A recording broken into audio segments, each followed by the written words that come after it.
वो अलग है। यौगिक प्रत्याहार की दृष्टिकोण से अगर प्रत्याहार को समझेंगे तो 5 इंद्रियां हैं हमारी।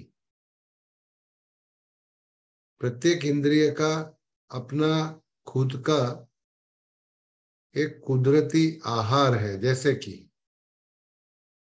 आंखों को रूप चाहिए, तो रूप को कहा जाता है आंखों का कुदरती आहार। उसी तरह कर्ण को चाहिए शब्द। बहरे लोगों को पूछो, अंधे लोगों को पूछो, वे परेशान है। बहरा व्यक्ति देख जरूर सकता है लेकिन सुन नहीं सकता, तो परेशान है। क्योंकि कान को जो चाहिए वो दिया नहीं जाता, तो विचलित बन जाता है। तो कर्ण का आहार है शब्द। घ्राणेन्द्रिय मतलब नासिका, उसको गंध चाहिए। तो नासिका का कुदरती आहार है आहार गंध। इसी सिलसिले में आप समझ सकते हो कि जीभ को चाहिए रस, स्वाद, और आपकी स्पर्शेंद्रिय स्किन को चाहिए स्पर्श। तो 5 ज्ञानेन्द्रिया चक्षु, कर्ण, घ्राण, रसना और स्पर्श, उनके 5 कुदरती आहार रूप, शब्द, गंध, स्वाद अथवा रस और स्पर्श। अब ये पांचों इंद्रिया अपने विषयों के पीछे पागल है। तो इससे क्या बुरा हाल होता है उसका थोड़ा सा अंदाज देना चाहूंगा मैं आपको। तो संस्कृत में एक उत्तम काव्य पंक्ति है। 5 प्राणी जंतुओं का उल्लेख किया गया है। जैसे कि पतंग को आप पहचानते हो, पतंग है ना, बटरफ्लाई। तो वो रूप का दीवाना होता है। जहां पर भी रूप दिखाई देता है वो अपने आप को अंदर डाल देता है और जलकर राख हो जाता है, पतंग। तो पतंग रूप के पीछे दीवाना और अपनी जान दे देता है। दूसरा है कुरंग। कुरंग का मतलब होता है हिरण। ये शब्द का दीवाना होता है और किसी की मधुर तान सुनकर के वो इतना एक तान बन जाता है कि शिकारी उसका शिकार कर लेता है, वो अपना जान गंवा देता है। तो जैसे पतंग रूप में अपना जान दे देता है, हिरण मतलब कि कुरंग शब्द के पीछे दीवाना है, उससे उसकी जान जाती है। तीसरा एक कदावर प्राणी है जिसको आप कहते हो मातंग। मातंग का मतलब होता है हाथी। तो अगर हाथी को शिकार करना है तो उसकी एक जाल बिछाई जाती है, एक गहरा सा खड्डा बनाया जाता है जंगल में। उसमें वृक्ष के डालियां डाली जाती है, पर्ण डाले जाते हैं गहरे खड्डे में। और वही हाथी अपनी हाथनी के साथ शारीरिक संबंध का भोग करते करते स्पर्श स्पर्श का आनंद लेते लेते खड्डे में गिरता है और पकड़ा जाता है, शिकार हो जाता है। तो मातंग अपना गुलाम बना देता है स्पर्श का। उसी तरह आप मीन को समझते हो। मीन का मतलब होता है मछली। मछली को पकड़ने के लिए कांटा डाला जाता है पानी में। तो उस कांटे में थोड़ा सा एक खाने का पदार्थ डाला जाता है, उसको पाने के लिए मछली जब कांटे में अपना मुंह डालती है तो पकड़ी जाती है, जान गंवा देती है, मीन। तो मीन मतलब मछली का जान जाता है रस के पीछे। और एक अंतिम जीव का उल्लेख किया गया संस्कृत की इस काव्य पंक्ति में वो है भृंग, भृंग। भृंग का मतलब होता है वाष्प, भंवरा। अब वो भंवरा गंध का दीवाना होता है। तो कई बार ऐसा होता है कि सूर्यमुखी का फूल होता है और भंवरा उसकी गंध के पीछे दीवाना बनकर उस पर जाकर के बैठता है। संध्या समय होती है और धीरे धीरे सूर्यमुखी बंद हो जाता है, भंवरा अंदर कैद हो जाता है और अपनी जान गंवा देता है, फिर निकल नहीं पाता वो बाहर। तो अब देखिए कि 5 प्राणियों का एक उदाहरण दिया गया प्रत्याहार का मतलब समझाने के लिए कि पतंग, कुरंग, मातंग, मीन और भृंग 5 विषयों के पीछे, व्यक्तिगत विषय, प्रत्येक का एक एक विषय है, उसके पीछे अपनी जान दे देता है। तो मनुष्य की लाचारी को समझो आप, कि मनुष्य को तो कुदरत ने 5 इंद्रियां एक साथ में दी है और सबसे विकसित उत्क्रांति में आप निचले वर्ण के प्राणी से उच्च वर्गीय मनुष्य बने, तो आपकी तो आंखें सबसे विकसित, आप रंगों की आभाओं को देखो, आपकी गंध इंद्रिय, आपकी कर्णेंद्रिय, शब्दों के अलग अलग भेद पारखना, वो आपके कान के लिए बहुत आसान है, प्राणी इतना नहीं कर सकते। तो आपकी आंखों की क्षमता, आपकी कान की क्षमता, आपकी गंध मतलब की घ्राणेन्द्रिय की क्षमता, आपकी जीभ, कितनी तरह तरह की स्वाद आप खाते हो, है ना। जैसे कि प्राणियों को, पंछियों को इतने स्वाद नसीब नहीं होते, हम तो स्वाद के पीछे इतना दीवाना, तो उस स्वाद का गुलाम हम बन जाते हैं और कई सारी चीजें खा लेते हैं। और ऐसा ही हालत है स्पर्शेंद्रिय का। तो कहने का तात्पर्य ये है कि इनमें से प्रत्येक प्राणी एक इंद्रिय के पीछे अपना जान दे देता है, जबकि मनुष्य को तो 5 इंद्रियां मिली हुई है। तो 5 इंद्रियों के अगर आप गुलाम हो जाएंगे, है ना, आदमी गुलाम है। क्यों गुलाम है, उसका थोड़ा सा उल्लेख करना चाहूंगा मैं, कि जो आपको आज प्रैक्टिस में भी सीखना है, कि सुख के लिए हम 5 इंद्रियों अथवा 5 इंद्रियों को लेकर मन सहित बाह्य दुनिया में भटकते हैं। 5 इंद्रियों को लेकर बाह्य जगत में सुख के लिए भटकते हो, आप इंद्रियों के गुलाम हो, विषयों के गुलाम हो। तो इसको बहिर्मुखता कही जाती है। और वही बहिर्मुखता हमारी गुलामी का कारण है, मन की आपत्तियों का कारण है, हमारी बीमारियों का कारण है, हमारे मृत्यु का कारण है। तो हमें चाहिए बहिर्मुखता को छोड़े और अंतर्मुखता को अपनाएं। तो प्रत्याहार हमको सिखाता है योग के अंतर्गत अंतर्मुख बनना। तो आज दूसरा प्रैक्टिस करेंगे, धीरे धीरे विषय का विकास मैं करता जाऊंगा और उसका प्रैक्टिकल एप्लीकेशन वर्तमान समय में हम क्या करेंगे वो भी अंत में देखेंगे। तो आप सबसे अनुरोध है कि आपको शवासन में जमीन पर लेटना है। आपका जो कमरा होगा उस कमरे की बत्ती को चालू रखेंगे, खिड़कियां भी खुली रख सकते हो। आपको जमीन पर लेटना है, अपने आसन पर, शवासन में लेटिए या कैसे भी लेटिए। प्रत्याहार 2 चरणों में सिखाया जाएगा आपको आज।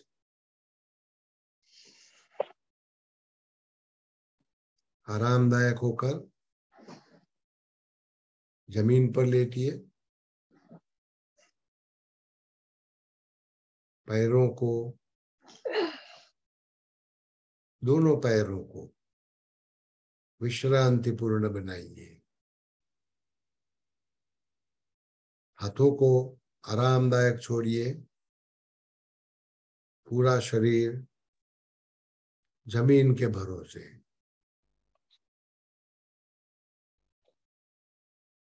आपके शरीर का बोझ आपको उठाना नहीं है। आपके होठ बंद रहेंगे, कुछ क्षणों के लिए अपनी आंखों को भी बंद करिए। कुछ क्षणों के लिए अपनी आंखों को बंद कीजिए और अपना ध्यान श्वासोच्छ्वास की विधि पर लगाइए।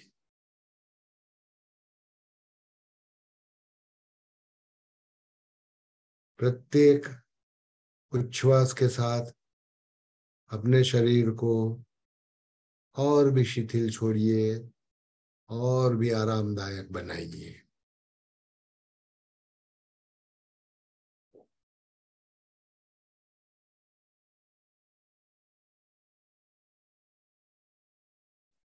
अब धीरे से अपनी आंखों को खोलिए और छत की दिशा में देखिए।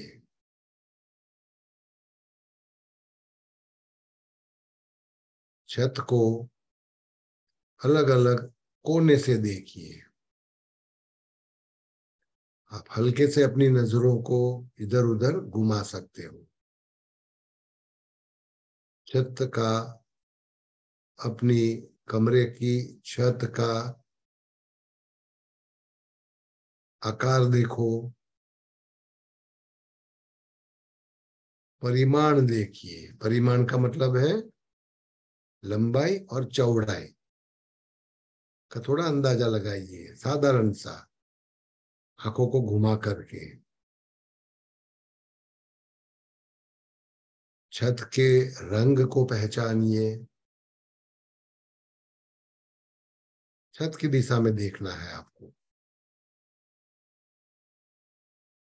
बीच अगर आप चाहो तो आप पलकों को बंद करके खोल सकते हो दोबारा, अगर थकती है तो। चारों ओर से अपनी छत को देखिए। अगर उस पर कोई चीज लटकी हुई है जैसे कि पंखा, तो पंखे को भी अपनी सजगता में ले आइए।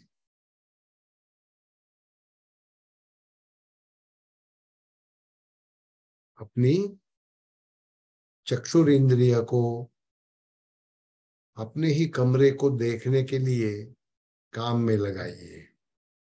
छत, अगर आप चाहें तो थोड़ा गर्दन घुमाकर इधर उधर की दीवारें भी देख सकते हो।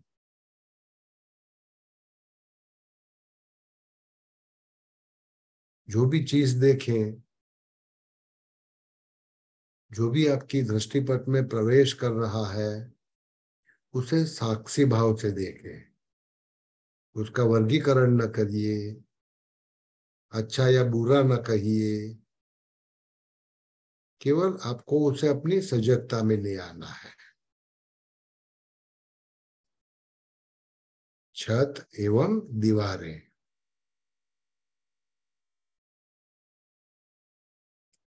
और कमरे में जो भी चीज वस्तु है,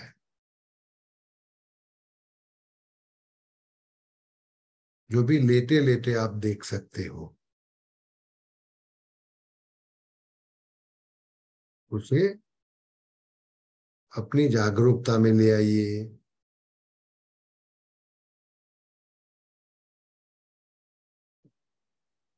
और फिर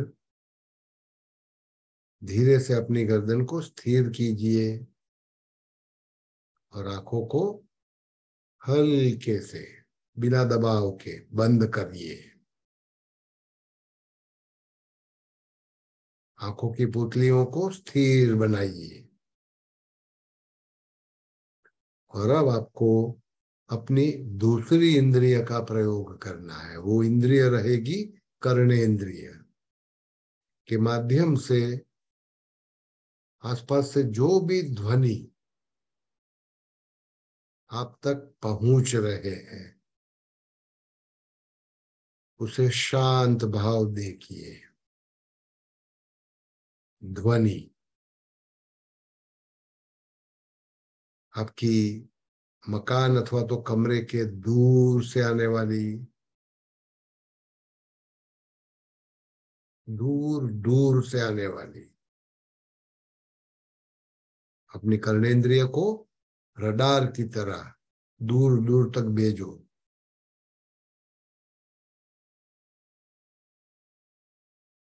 और जो भी आवाज आपके कर्णपथ तक आती है उसे साक्षी भाव सुनिए।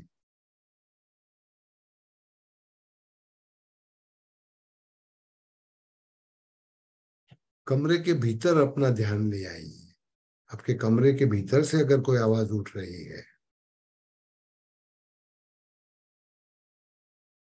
और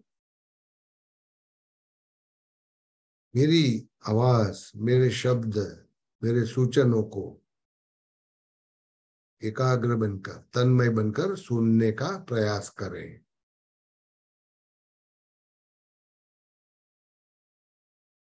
जितने ध्वनि आपकी जागरूकता में आ पाए सभी को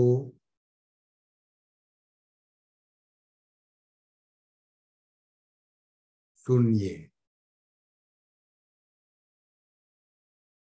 अपनी पुतलियां स्थिर, कर्णेंद्रिय काम में।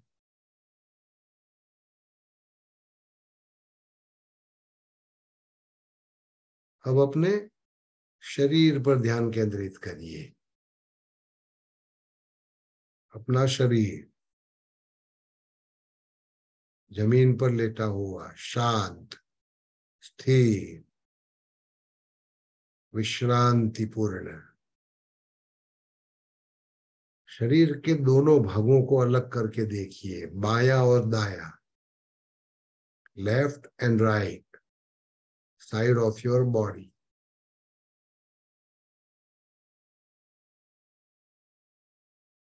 बारी बारी से देख सकते हो। पहले अपना बायां भाग देखिए, मस्तक से पैर तक,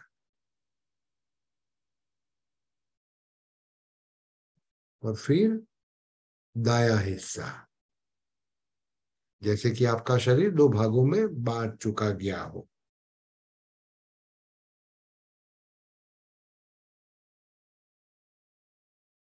जैसे कि तुलना करिए कि दोनों पैरों में एक समान अनुभूति है कि अलग अलग है।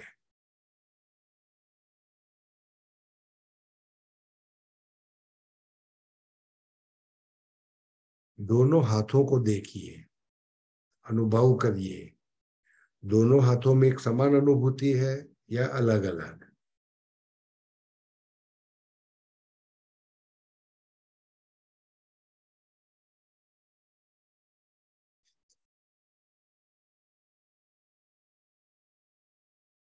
अपने चेहरे के दोनों भागों को, नाक की बाईं बाजू, नासिका की दाईं बाजू,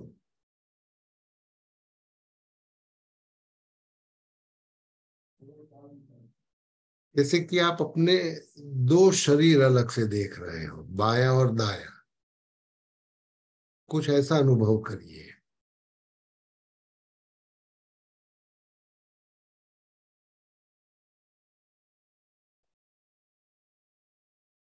दोनों नासिका छिद्र का अनुभव करिए। क्या दोनों में एक समान वायु प्रवाह चल रहा है या एक में अवरोधित, एक में मुक्त? तय कीजिए।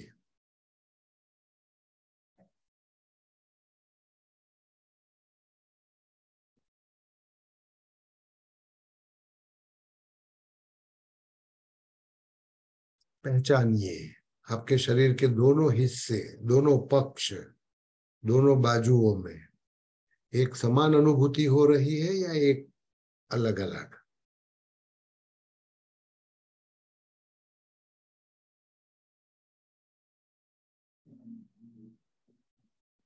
आपकी मस्तक के दो हिस्से, बायां और दायां, लेफ्ट एंड राइट,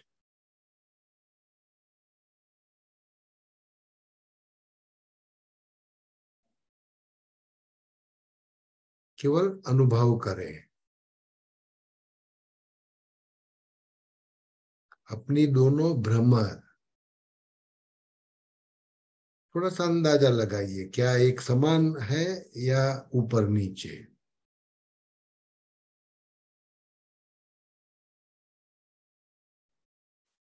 आपके मस्तक, कपाल, भ्रमर दोनों बाजू में एक समान अनुभूति हो रही है या अलग अलग? दोनों आंखें अलग अलग से देखिए, अलग अलग से अनुभव कीजिए।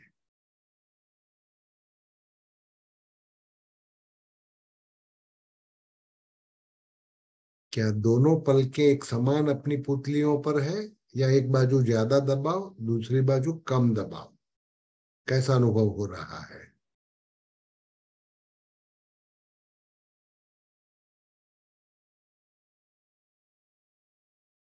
दोनों कान,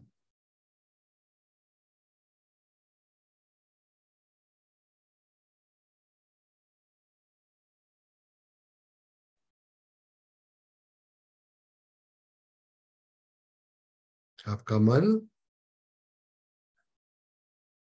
अपने ही शरीर में प्रवृत्त, क्रियाशील, जागरूक,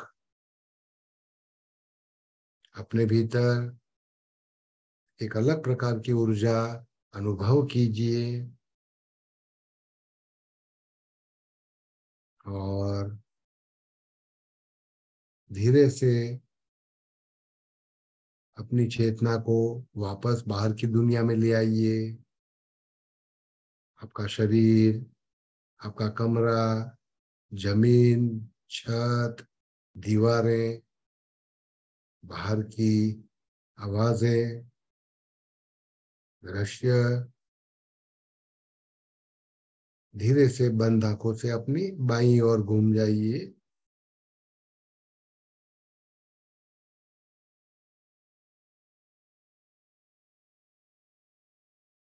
और 2-5 क्षण रुकने के पश्चात अपने स्थान पर बैठ जाइए। फुर्ती और ताजगी का अनुभव कीजिए, और हल्के से अपनी आंखों को खोलिएगा। हरिओम तत्सत। हरिओम तत्सत।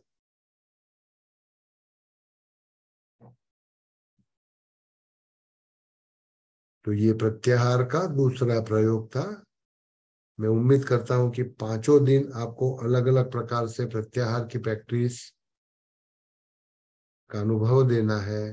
आपको पसंद आई होगी। अगर एक आध दो सवाल है आपके, नहीं तो आज का विषय सत्र पूरा करेंगे।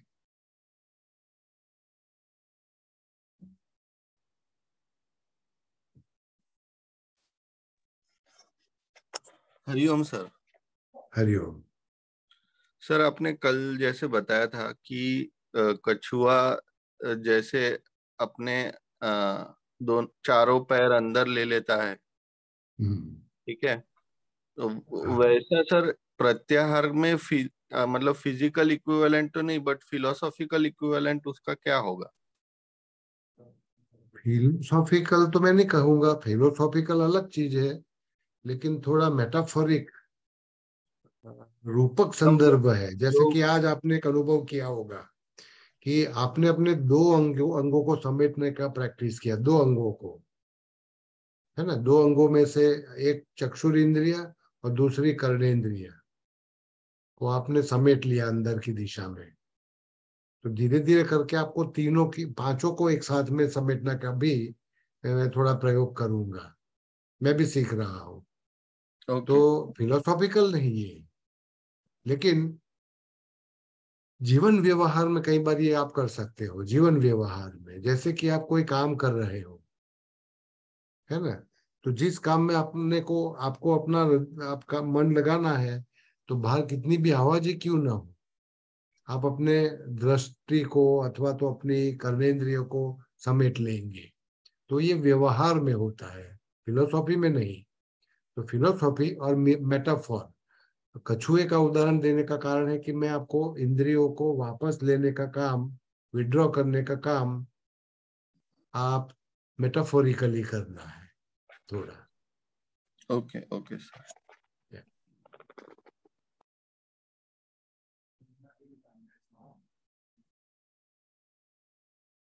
तो हरिओम सबको। आपसे मिलकर मैं खुशी अनुभव कर रहा हूँ बहुत दूर से। और आने वाले 3 और दिन मेरा और आपका मिलाप होता रहेगा। सबको मेरी शुभकामनाएं। आज का सत्र पूरा कर रहा हूँ। Hariom. Hariom. Hariom sir. Hariom. Hariom sir.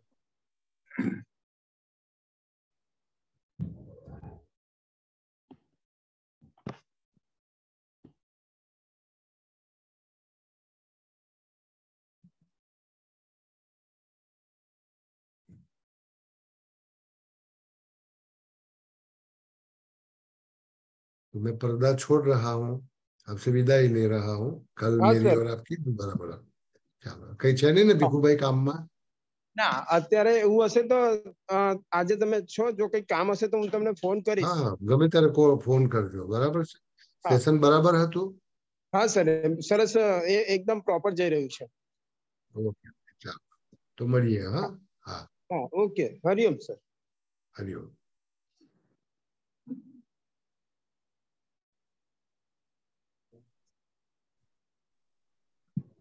Hariom sir.